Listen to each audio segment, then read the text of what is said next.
जय जय राम कृष्ण हरी.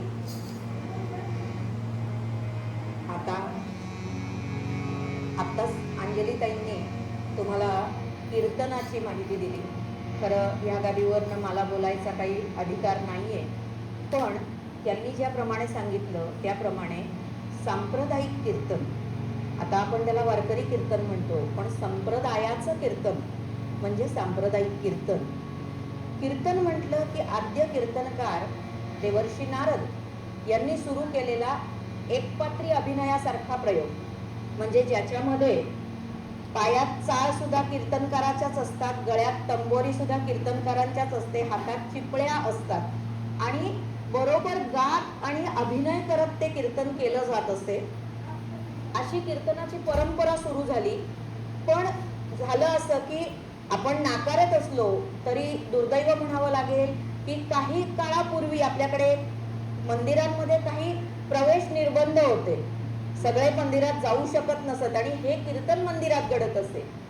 म्हणून माऊलींच्या काळात, म्हणजेच की ज्ञानेश्वर महाराजांच्या काळामध्ये आणि आद्य कीर्तनकार सांप्रदायिक कीर्तनाचे म्हणजे नामदेव महाराज, तर नामदेव महाराजांनी ह्या कीर्तनाला चंद्रभागेच्या वाळवंटात आणलं. कारण की बंदिस्त ह्याच्यामध्ये 18 पगड जाती जाऊ शकत नव्हत्या, सगळ्यांना त्या कीर्तनाचा आनंद मिळत नसे आणि सगळेच भगवत भक्त सगळेच भक्तीचे अधिकारी आहेत असं समजून त्यांनी हे कीर्तन वाळवंटात आणलं. म्हणजे जेव्हा वारकरी लोक काला करून येत असत किंवा वारी करता करता प्रत्येक मुक्कामाला रात्री सुद्धा भगवत नामस्मरण झालं पाहिजे या हेतूने पुढे पुढे फडाची कीर्तनं आली अस्तित्वात, म्हणजे त्या त्या फडावर कीर्तन व्हायला लागलं. आणि म्हणून जो नारदीय कीर्तनाचा एकपात्री प्रयोग होता, एकल प्रयोग होता, तो आता सामुदायिक झाला. म्हणजे हे रूप असं होतं असं नाही, पण आज आपण समजा इथे मी एकटी बोलतीये आणि तुम्ही हरिनामात लीन झाले, तुम्हाला वाटलं मला नाचायचंय, तुम्ही येऊन नाचू शकता. तुम्हाला वाटलं मला एखादा अभंग म्हणायचा आहे तर तुम्ही मध्यात येऊन अभंग म्हणू शकता. तुम्हाला वाटलं मला टाळ वाजवत साथ करायची आहे तर करू शकता. म्हणून त्याच्या टाळकऱ्यांची कोणतीच संख्या नसते. आज ज्यांना माहिती आहे अशा काही 2-3 जण आहेत, पण सांप्रदायिक कीर्तनाला वेळेला 125 ते 150 टाळकरी असतात आणि मृदुंग, ढोलक, पखवाज असे जे तालाचे वाद्य असतात, तबला वाद्य असतो. संवादिनी साधारणपणे नसते, कारण की सांप्रदायिक कीर्तनाला खरा वीणेचा मान असतो. आपण ती वीणा म्हणतो, पण संप्रदायात तो वीणा म्हटला जातो. वीणेला मान आहे म्हणून तो वीणा, आणि वीणेच्या तालावरती साधारण त्या सुरांवरती कीर्तन होत असे. पण आता नवीन ह्याच्याप्रमाणे ह्याच्यात संवादिनीला पण प्रवेश मिळालेला आहे. आणि इथे जर म्हणायचं झालं तर फार खूप थोडक्या वेळात काहीतरी म्हणजे आमच्या जवळ उपलब्ध होतं त्यातनं श्रेष्ठतम करण्याचा हा आमचा एक प्रयत्न आहे. माझा म्हणण्यापेक्षा अंजलीताईंचा, कारण की त्यांचा आग्रह होता की नारदीय नाहीच करायचं तर वारकरीच करायचं, कारण की इथे दुसऱ्या कोणाला आम्हाला ते बघायलाच कधी मिळत नाहीये. आणि म्हणून आज हा प्रयोग तुमच्या समोर करतोय. भगवंताच्या कृपेने, तुमच्या सगळ्यांच्या शुभेच्छेने या प्रयोगाची इथे सुरुवात करतोय. वारकरी सांप्रदायिक कीर्तन याच्याबद्दल बरंच बोलण्यासारखं आहे, पण आपल्याला कीर्तनाचाही आनंद घ्यायचा आहे. तुम्ही यूट्यूब, गुगलवर बघितलं तर ह्याची सगळी माहिती आहे, सो फार जास्ती काही मी सांगत नाही. पण काही वेळेला असं वाटू शकतं की ह्याचं प्ररूप असं का बरं, इतर लोक का गातायत, कीर्तनकाराच्या हातात टाळ का नाहीयेत, तर हे सगळे त्याचे दंडक आहेत. म्हणजे ह्याच्यात शक्यतो गायन हा भाग कीर्तनकाराजवळ नसतो. गायनासाठी गायनाचार्य ही पदवी असते. आपल्या कीर्तनाचा गायनाचार्य म्हणजे मयुरेश दादा मस्कर माऊली आहे. तर अशा प्रमाणे इथे आम्ही हा प्रयोग करण्याचा प्रयत्न करतोय.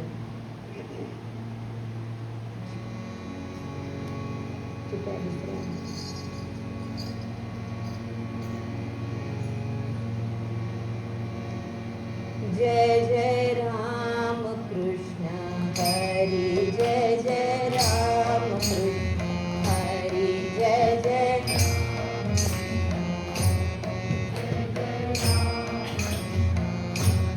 जय जय राम कृष्ण हरी, जय जय राम कृष्ण हरी, जय जय राम, जय जय राम, जय जय राम कृष्ण हरी,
सुख झाले ओ साजणी, सुख झाले ओ साजणी.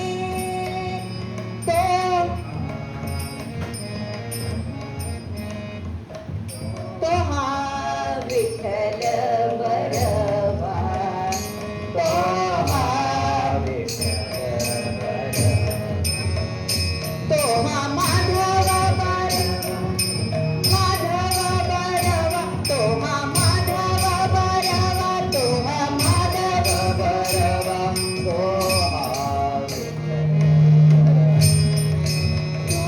हा विठ्ठल बरवा, तो हा विठ्ठल बरवा.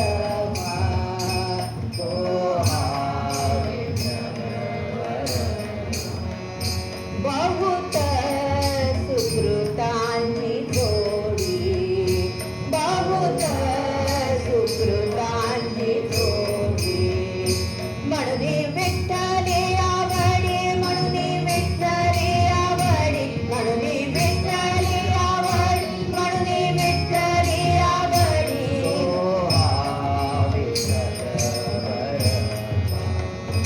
तो हा विठ्ठल बरवा, तो हा माधव बरवा, तो हा माधव बरवा, तो हा माधव बरवा,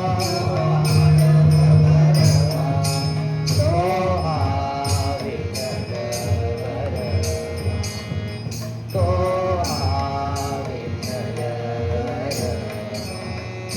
सर्व सुखाचे आगर, सर्व सुखाचे आगर, बाप रखुमादेवीवर, बाप रखुमादेवीवर, बाप रखुमादेवीवर, बाप रखुमादेवीवर, तो हा विठ्ठल बरवा,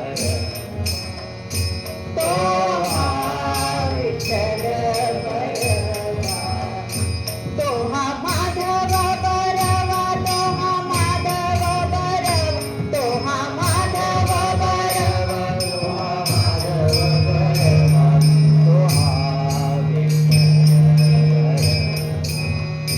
तो हा विठ्ठल बरवा, तो हा विठ्ठल बरवा, तो हा विठ्ठल बरवा.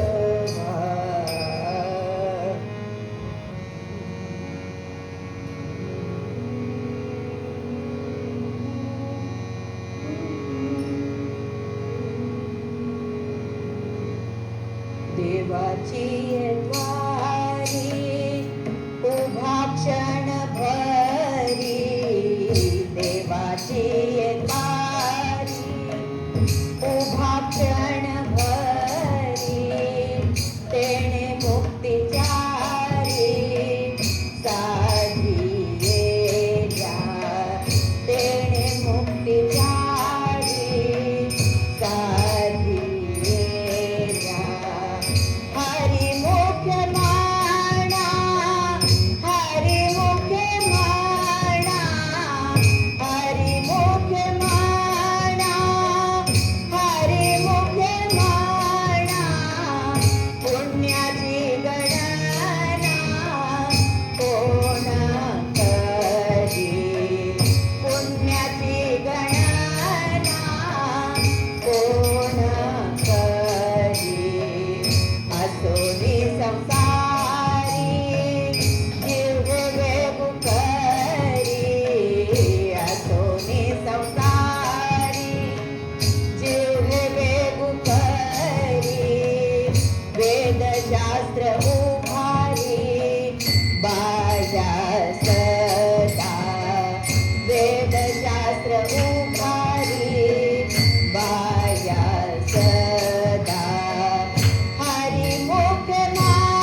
रखुमाई जय विठोबा रखुमाई म्हणा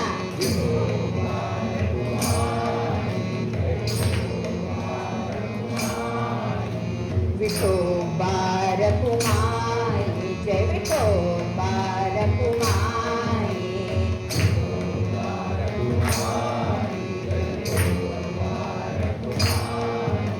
विठोबा रखुमाई जय विठोबा रखुमाई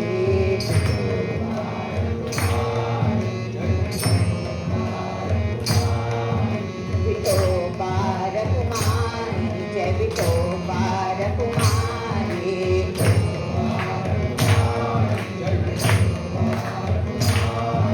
विठोबा रखुमाई विठोबा रखुमाई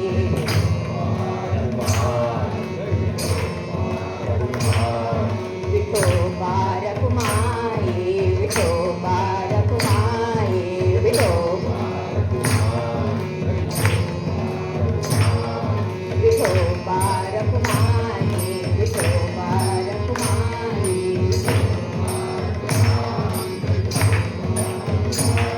विठोबा रखुमाई विठोबा रखुमाई विठोबा रखुमाई विठोबा रखुमाई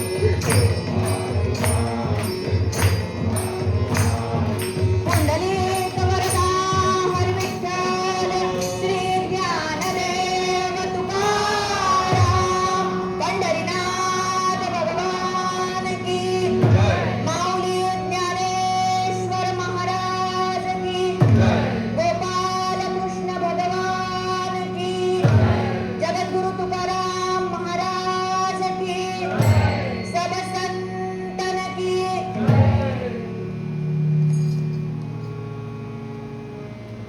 माईक आधी चेक करतो सर चालू आहे देवाची ये द्वारी उभा क्षणभरी देवाची ये द्वारी उभा क्षणभरी तेने मुक्तिचारी साधिण्या तेने मुक्तिचारी साधिण्या साधिण्या हरी मुखे म्हणा हरी मुखे म्हणा हरी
यदा लम्बोदरं हन्ति सतां प्रत्यूह सम्भवम् तदा लम्बे दयालम्बं लम्बोदरपदाम्बुजं शारदा शारदाम्भोज वदना वदनाम्बुजे सर्वदा सर्वदास्माकं सन्निधिं सन्निधिं प्रियात् नमस्तस्मै भगवते नारदाय महात्मने कामक्रोधविहीनाय ऋषीणां प्रवराय च वसुदेवसुतं देवं कंसचाणूरमर्दनं देवकी परमानन्दं कृष्णं वन्दे जगद्गुरुं वसुदेवसुतं देवं कंसचाणूरमर्दनं देवकी परमानन्दं कृष्णं वन्दे जगद्गुरुं कृष्णाय वासुदेवाय हरये परमात्मने प्रणतक्लेशनाशाय गोविन्दाय नमो नमः मूकं करोति वाचालं पङ्गुं लङ्घयते गिरिं यत्कृपातमहं वन्दे परमानन्दमाधवम् अलंकापुरी पुण्यभूमी पवित्र तिथे नांदतो ज्ञानराजा सुपात्र तया आठविता महापुण्यराशी नमस्कार माझा सद्गुरु ज्ञानेश्वरासी गुरुर्ब्रह्मा गुरुर्विष्णु गुरुर्देवो महेश्वरः गुरुसाक्षात् परब्रह्म तस्मै श्री गुरवे नमः तस्मै श्री गुरवे नमः तस्मै श्री गुरवे नमः जयांचे केलिया स्मरण होय सकळ विद्यांचे अधिकरण तेची वंदू श्री चरण श्री गुरूंचे नमस्कारो नियाता पांडुरंगा करो प्रथम नमन पांडुरंगा करू दुसरे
देवाची द्वारी उभा क्षणभरी तेने मुक्तिचारी साधियेल्या हरी मुखे म्हणा पुण्याची गणना कोण करी विठ्ठल विठ्ठल विठ्ठल विठ्ठल विठ्ठल विठ्ठल विठ्ठल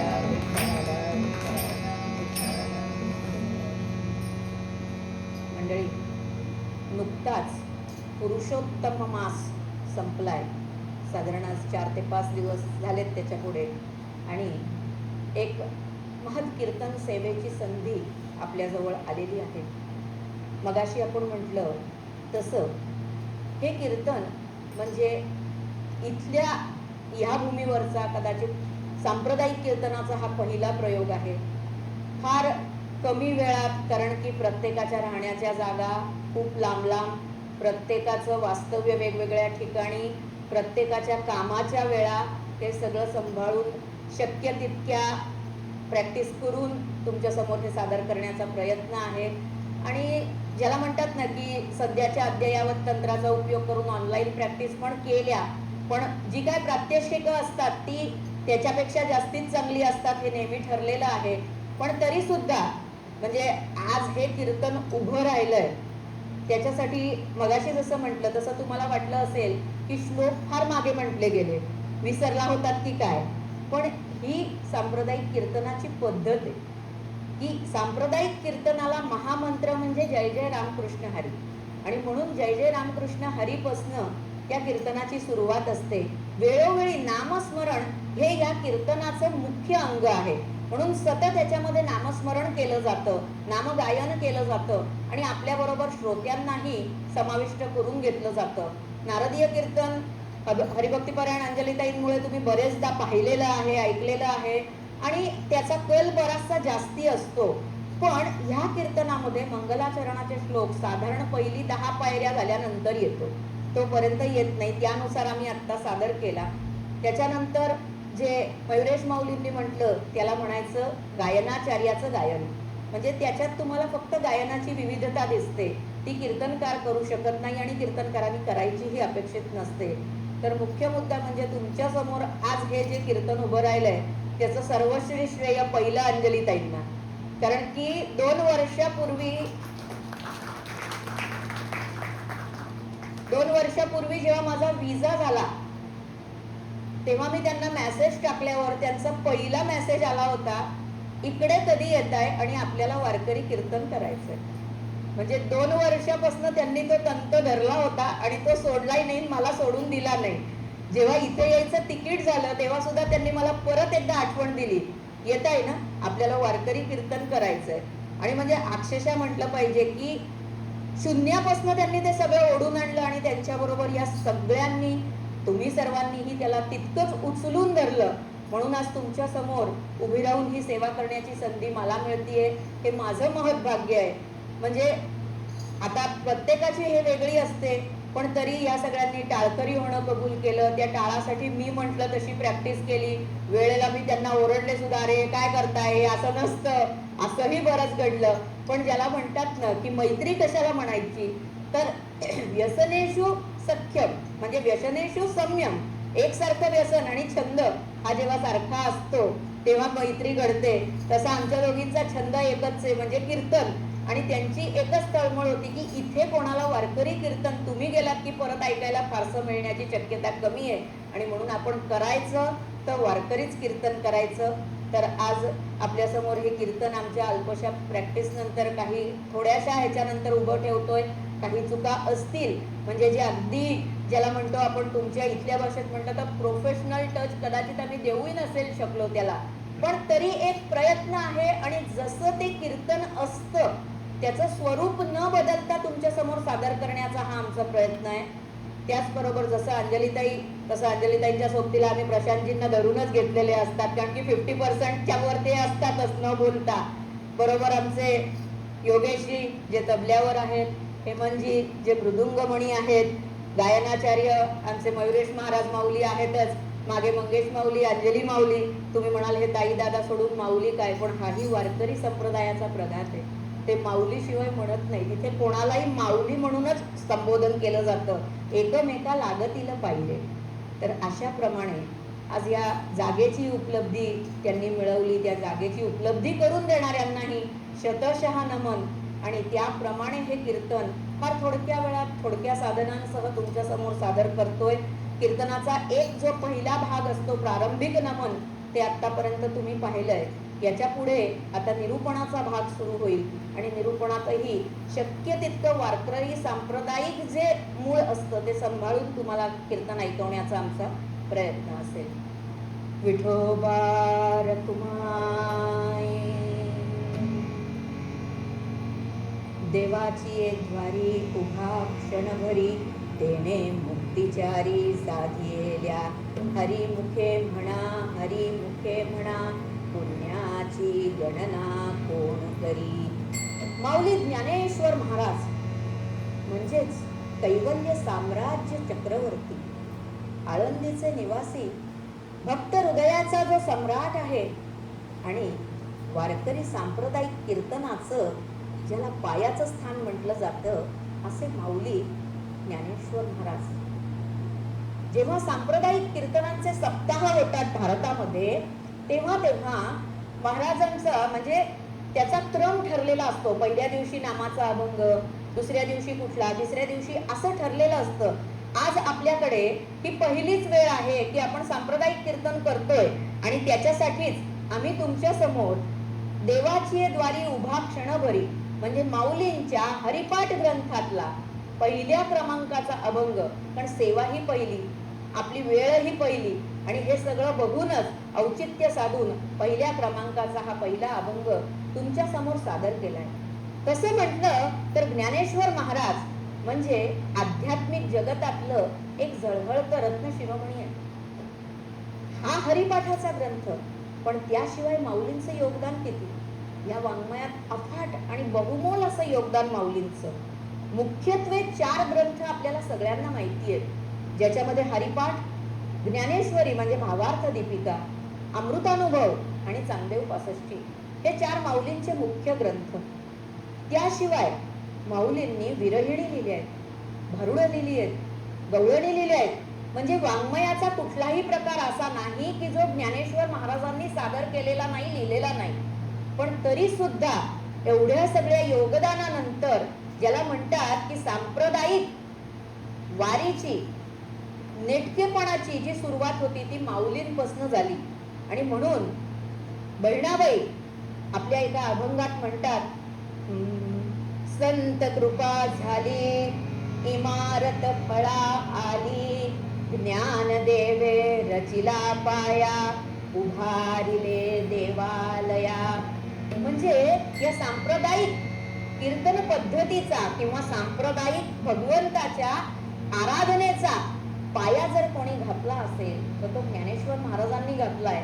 आणि त्यामधलं पहिलं बहुमोल रत्न म्हणजे भगवंताच्या मुखातनं जी 700 श्लोकांची भगवद्गीता महाभारताच्या ग्रंथामध्ये आली, युद्धाच्या रणांगणावर सांगितली गेली, या 700 श्लोकांचं साध्या सोप्या आणि सरळ भाषेत निरूपण म्हणजे 9000 ओव्यांची ज्ञानेश्वरी, भावार्थ दीपिका ज्याला म्हणतात. आणि त्याची महती गाताना जनाबाई आम्हाला सांगतात, वाचावी ज्ञानेश्वरी, डोळा पहावी पंढरी, ज्ञान होय अज्ञानासी, ऐसा वर त्या टीकेसी, ज्ञान होय मूढा, अति मूर्ख त्या दगडा, वाचेल जो कोणी, जनी त्यासी लोटांगणी. विठ्ठल विठ्ठल.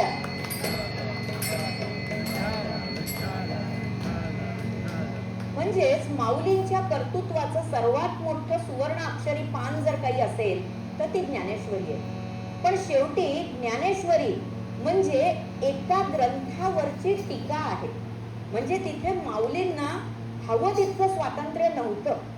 माऊलींना त्या श्लोकांच्या परिघात राहूनच आपले बोल तिथे उमटवायचे होते. आणि त्यामुळे दुसरा ग्रंथ जो आला तो म्हणजे योग विद्याकांसाठींचा मार्गदर्शक ग्रंथ, ज्याच्यामध्ये अद्वैताचं अगदी भरपूर प्रतिपादन केलं गेलं. 1400 वर्ष जगलेला महान योगी म्हणजे चांगदेव महाराज. आपली साधना भरपूर, पण ज्ञानामुळे काहीसा अहंकार आलेला, साधनेमुळे कुठेतरी अहम तत्व जागं झालेलं आणि कळलं की पैठण नावाच्या गावात एका सुकुमार वयाच्या मुलानं रेड्याच्या मुखी वेद बोलवले. तेव्हा त्यांना वाटलं, अरे ही विद्या आपल्यालाही अवगत नाही, मग आपण याला भेटायला गेलंच पाहिजे. तर भेटायला जायचं म्हणजे त्या काळात पण त्या ॲटिकेट्स होत्या, अपॉइंटमेंट शिवाय शक्य नव्हतं. आणि म्हणून पत्र लिहायला घेतलं. स्वस्तिसी वटेशू एवढं सुचलं, कारण की ते त्यांचं आद्य दैवत होतं. पण पुढे काय लिहावं हे चांगदेव महाराजांना लक्षात येईना, कारण की ज्ञानेश्वर महाराजांना चिरंजीवी म्हणावं, आशीर्वाद द्यावा. तर सिद्धीनं ज्ञानेश्वर महाराज खूप मोठे होते. जी सिद्धी चांगदेव महाराजांजवळ नव्हती ती माऊलींकडे होती. पण जर त्यांना दंडवत लिहिला तर वयानं हा 16-14 वर्षाचा कुमार आणि मी 1400 वर्षाचा माणूस. देहबुद्धी जागृत झाली की माणूस कसा भ्रमित होतो हे ह्या पत्रावरनं कळतं. आणि शेवटी जी असंध म्हणजे काय त्यांच्या मनात आवडव झाली म्हणून त्यांनी कोरच पत्र पाठवून दिलं. आता आमच्या आदिशक्ती मुक्ताई माऊलींनी त्यांची थट्टा पण केली. चांगा कोरा त्या कोराच म्हणे. 1400 वर्षाच्या साधनेनंतर कोरडं पत्र पाठवतो. पण कसं असतं, गुरुतत्व असतं ना, हे तुम्हाला बरोबर ओळखून असतं.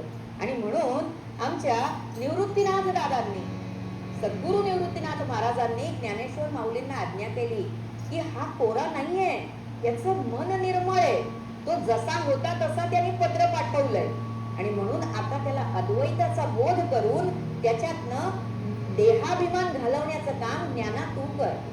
आणि त्या पत्रावर मावतील इतक्या ओव्यांमध्ये रचला गेलेला तो छोटासा ग्रंथ, खरं त्याला ग्रंथही नाही म्हणता येणार, एक पत्र आहे, पण त्याच्यामध्ये जे काय आहे त्यामुळे त्याला ग्रंथ म्हणता येईल, असा तो ग्रंथ म्हणजे चांगदेव पासष्टी.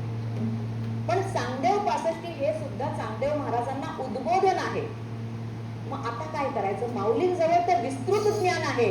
आणि म्हणून आता त्यांना निवृत्तीनाथ महाराजांनी सांगितलं की अरे ज्ञाना, आता तू काय कर, आता तू तुझे अनुभव जगाला वाट. आणि म्हणून जो ग्रंथ अस्तित्वात आला तो 10 प्रकरणात्मक ग्रंथ, पूर्ण अद्वैताचा बोध करणारा म्हणजे अमृतानुभव. त्याच्यासाठी माऊली म्हणतात, स्वतः माऊली म्हणतात, ज्ञानदेव म्हणे श्रीमंत, हे अनुभवामृत सेवनिया, ह्यास काय हो तू, अमृताची हो तू. म्हणजे असं अमृत मी याच्यातनं दिलंय की जो याचं सेवन करेल तो स्वतः अमरत्वाला जाणारच आहे, असा अमृतानुभव. पण एवढे सगळं लिहिल्यावर आपण कसं म्हणतो, मी भरपूर लिहिलं. स्वयंपाक करतानाही आपण आया बहिणी म्हणतो की मी भरपूर स्वयंपाक केला, पण मनाला समाधान नाही झालं, काहीतरी अजून करावं असं वाटतंय, राहिलंय असं वाटतंय. का तर सगळं जर अधिकारी लोकांसाठी केलं, ज्ञानेश्वरी वाचायला घेतली तर कळतं की सहजासहजी समजत नाही होती. तसंच अमृतानुभव आणि चांगदेव पासष्टी तर त्याच्याही वरच्या साधक कक्षेच्या गोष्टी आहेत. मग सामान्य माणसाने काय करावं, भगवत प्राप्ती कशी करावी, आणि सामान्य माणसाच्या त्या भगवत प्राप्तीच्या इच्छेसाठी माऊलींनी आपल्या समोर ठेवलेला ग्रंथ म्हणजे हरिपाठ. 27 नक्षत्रांसारखे 27 अभंग त्यांनी त्याच्यात आपल्या समोर ठेवले आणि नामस्मरणाचं महत्व आपल्याला सांगून दिलं. अनुबंध चतुष्टयाच्या दृष्टीनं पाहिलं तर अधिकारी कोण, सामान्य माणूस. प्रयोजन काय, भगवंताची प्राप्ती किंवा मुक्ती. संबंध काय, तर सहज नामस्मरणाने माणसाला मुक्ती पोहोचवणं. आणि त्याच सोबत याचा प्रयोजनात्मक भाग आपण जसा पाहिला तसा फलाचा भाग काय, तर मुक्ती. तर अशा ह्या ज्ञानेश्वरीच्याच बहिणीसारख्या, त्याच्याच पुढच्या आवृत्तीसारख्या हरिपाठ ग्रंथातला आपला आजचा निरूपणाचा पहिला अभंग, देवाची ये द्वारी उभा क्षणभरी, देणे मुक्तिचारी साधियेल्या. अभंगाचा स्थूल अर्थ बघूया. अभंगाच्या स्थूल अर्थात माऊली 4 ओळीत 4 वेदांचं ज्ञान आपल्याला देतायत. 4 चरणांमध्ये तुमच्या माझ्यासारख्या 2 चरणांच्या माणसांसाठी खूप सुंदर असा संदेश. कसं असतं, आपण बघितलंय टू व्हीलर कशी चालते, इथे फार कमी दिसतात तुमच्याकडे म्हणून तुम्हाला अंदाज नसेल, आम्हाला भारतात टू व्हीलर खूप दिसतात. पण टू व्हीलर कशी चालते, तुमचा तोल गेला तर पटकन पडायची भीती येते.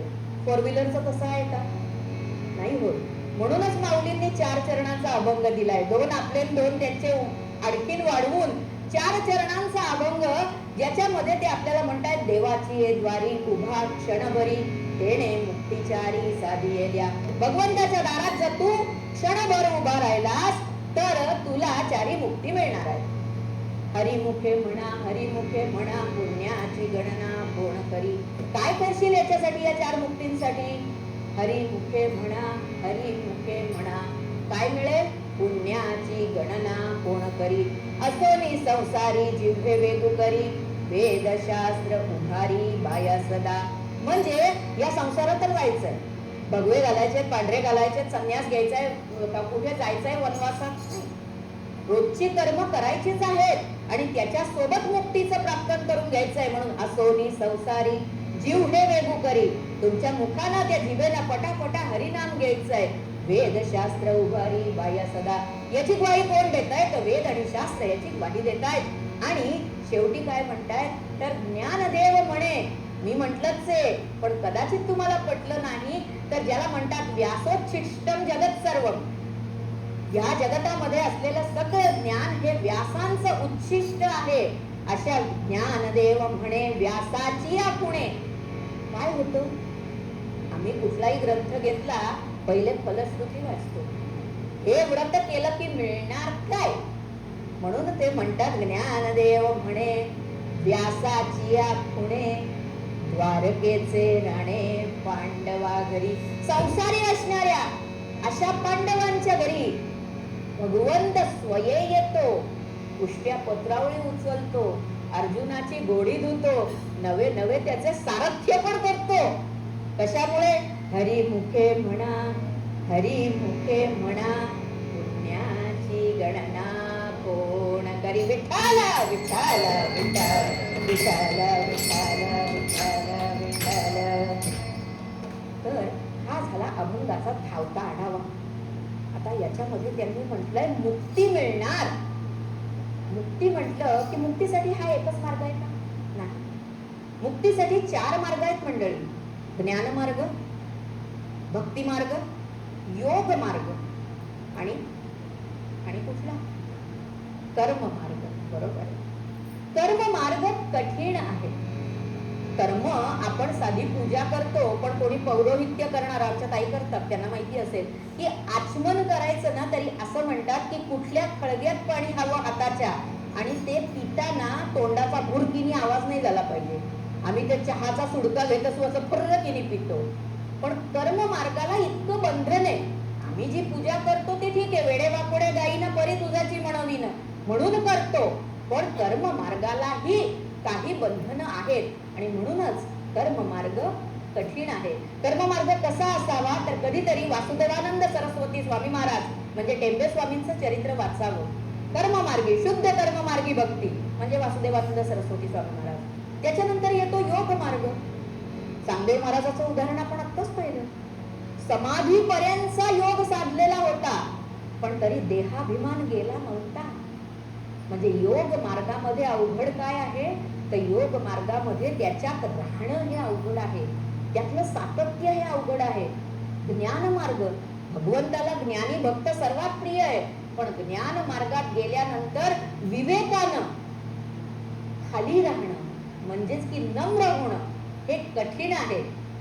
बरोबर आहे ना? कारण की नाहीतर अहंकार डोक्यावर काढणारच आहे.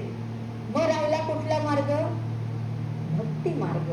आणि त्या भक्ती मार्गातला साधा मार्ग, भक्ती मार्गातला प्राण म्हणजेच नाम स्मरती. आणि म्हणून माऊली म्हणतात हरी मुखे म्हणा, हरी मुखे म्हणा, पुण्याची गणना कोण करी. आता आपल्याला काय माहिती आहे? ह्याच्यात मुक्ती हवी आहे. मग जर मुक्ती हवी आहे, मुक्ती कोणाला हवी सांगा बघू? मुक्ती कोणाला हवी असते सांगा ना? सगळ्यांना हवी असते, पण जो बद्ध आहे त्याला मुक्ती हवी ना. तुम्ही बांधून ठेवलं असेल तर सोडा म्हणणार, बांधूनच नसेल ठेवलं तर सोडा कोणाला म्हणणार? म्हणजे मुक्ती कोणाला हवी? बद्ध जीवाला हवी. आता आपण सगळे कोण आहोत? आत्ताच तुम्ही गुरुचरित्र वाच ऐकलंय मकरंद बुवांच्या ह्याच्यातनं. आपण सगळे परमात्म्याचे अंश आहोत. जन्माला आलो तरी परमात्म्याचे अंश आहोत. मग परमात्म्याच्या अंशाला काय म्हणायचं? बद्ध म्हणायचं? जर परमात्मा मुक्त तर त्याचा जो अंश आहे तोही मुक्तच असायला पाहिजे ना. मग परमात्म्याचा अंश असा हा आत्मा मुक्त का नाही? त्याला मुक्ती का मागावी लागते? तो कशाने बद्ध झाला? मुक्त होता परी डोळे झाला बंद, मुक्त होता परी डोळे झाला बंद. देवोनिया चंद माझे माझे, देवोनिया चंद माझे माझे.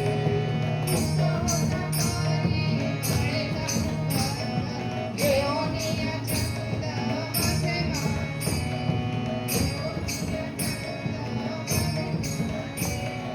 मुक्त होता परी बळे झाला बद्ध. देवोनिया चंद माझे माझे, देवोनिया चंद माझे माझे, देवोनिया चंद माझे माझे. प्रत्येक मुक्त असलेला जीवात्मा बद्ध कशाने झाला? तो तुकाराम महाराज काय म्हणतायत? मुक्त होता परी बळे झाला बद्ध. बळेसाठी हे सगळं करून घेतलंय. बळे झाला बद्ध. कसा झाला बद्ध? कशामुळे? घेऊनिया छंद माझे माझे. आता कसं झालंय, ही वेळ सगळ्यांची चहाची आहे. सो आपण थोडीशी तुम्हाला एक गोष्ट सांगूया. तत्वज्ञान म्हटलं ना की जरा जड वाटतं. एका गावामध्ये, ही गोष्ट उपनिषदातली आहे, एका गावामध्ये एक व्यापारी होता. आता त्याचा व्यापार तुमच्या माझ्यासारखा नसून एक वेगळा व्यापार होता.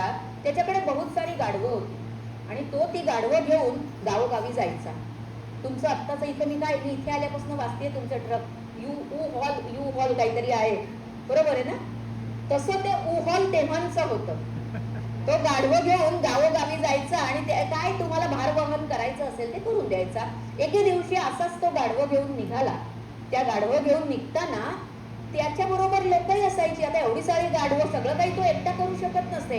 तो त्याचा प्रमुख होता, पण बरोबरचे कार्यकर्ते वगैरे असायचे. घेऊन निघाला तो आणि एका गावात गेला. त्या गावात दुसऱ्या दिवशीपासून भारवहनाचं काम होतं. आता तो गावात गेला, त्याच्यानंतर त्याच्या त्या कार्यकर्त्यांमध्ये कुजबुज व्हायला लागली. त्याने विचारलं, काय चाललंय तुमचं? का कुजबुज करताय?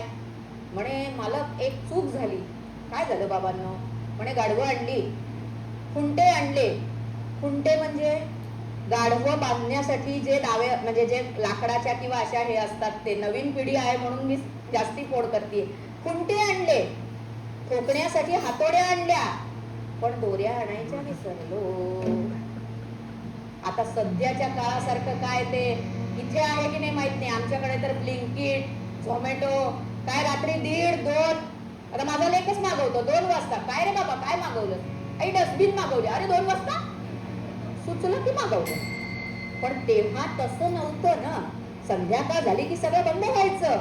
दोऱ्या आणल्या नव्हत्या. आता करायचं काय? म्हणून अनुभवी माणसाचा अनुभव कसा कामास येतो, त्यांनी सांगितलं, प्रत्येक खुंटा ठोका, गाढवांना त्या खुंट्याजवळ न्या आणि फक्त हाताने बांधण्याची क्रिया करा. मला केवढ्यानी राहतील? अरे करा ना म्हणे, सांगतो मी तुम्हाला. तर त्यांच्यावर विश्वास ठेवून त्या सगळ्यांनी केलं आणि खरंच गाढवं थांबली. आता गाढवं थांबली, गोष्ट इथे संपवायची का? नाही संपवायची ना, नाही म्हणतात ते. तर गाढवं थांबली. रात्री कसे बसे सगळे जाऊन झोपले. का झोपले? झोपायलाच हवं, पण मनात धुकधुक होती की बांधलेले नाहीये, पळून गेले तर. म्हणून सकाळी लवकर उठून आले. आता त्यांची अन्निक उरकायला हवी. तुमच्याकडे मी जाते बाई पार्क मध्ये, भारीच अन्निक उरकायची घाई असते सगळ्यांना. स्वतःच्या घरातलं नाही तरी कुत्र्याचं उचलून आणतात. असे अन्निक उरकायला न्यायला हवं होतं आणि ते सगळे गाढवांना ह करत होते. ती गाढवं आले ना, परत कोलाहल झाला. तो मालक आला, अरे काय करताय? म्हणे, गाढवांना न्यायचंय नदीवर, त्याची अन्निक उरकायची आहेत, मग निघत नाहीयेत. म्हणे, तुम्ही त्यांना सोडलं का? बांधलं कुठे होतं? पण म्हणे, त्यांना कुठे माहितीये आपण कोण? हा विचार आपणच आपल्याला करायचा. मुक्त होता परी बळे झाला बद्ध, घेऊन या छंद माझे माझे. बायको माझी, नवरा माझा, मुलं माझी, घर माझं, गाडी माझी, किती माझं केलं. आपल्याला कोणीच बांधलं नव्हतं. त्या गाढवांसारखीच आमची दशा आहे. बांधलेलं नाहीच आहे, आम्ही बांधून घेतलंय. पण त्याचा उपाय करायचा हे संतांना माहिती होतं. आणि म्हणून माऊली म्हणतात, देवाची ये द्वारी उभा क्षणभरी, तेणे मुक्तिचारी साधियेल्या. आता देवाची ये द्वारी उभा क्षणभरी, हा देव कसा आहे? कसा आहे? या जगाचा निर्माता आहे.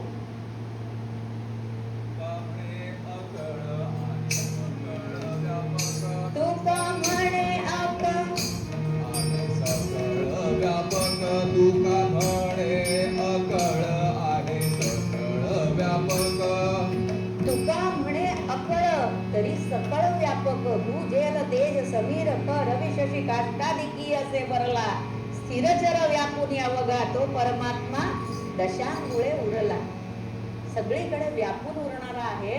पण असा देव, देवाची ये द्वारी उभा क्षणभरी. कसं झालंय हल्ली देव म्हटलं ना, देव कोणाला म्हणायचं हे आम्हाला प्रश्न असतोच. पण त्याच्याही आधी आजकालची सो कॉल्ड फॅशन झाली, फॅशन. देव म्हणजे नाकारायची वस्तू. त्याला मॉडर्न म्हणतात बरं का. देव नाकारणं याला मॉडर्न म्हणतात. बरोबर आहे ना.